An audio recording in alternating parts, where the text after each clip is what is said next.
All right, looking at question number 5. So you'll see that I did the first line for you guys just so you have something to refer back to as you're working through these problems. Quick note before we get started, these formulas that I have listed here are really important for working through these tables. So starting with the first one, you have the mass number. The mass number is equal to the protons plus neutrons. Secondly, you have the atomic number. The atomic number is always equal to the protons.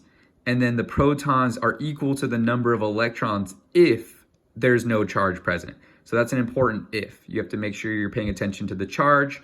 If you're looking at the nuclear notation listed right here, X is the symbol of the element, and then the mass number is represented by A and the atomic number by Z.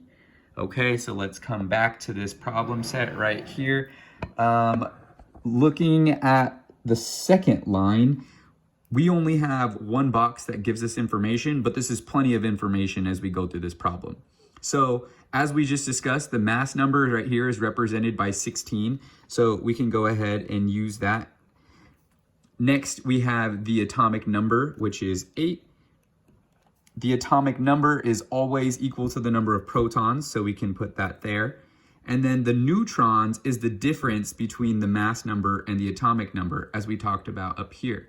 So that's also going to be 8.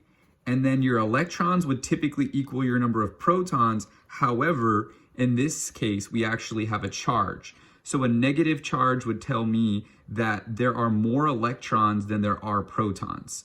So we are actually going to have 2 more electrons than protons, and which is going to give us 10 right here. Okay, so that is it. I will leave you with that, and hopefully that can help you work through the rest of these problems.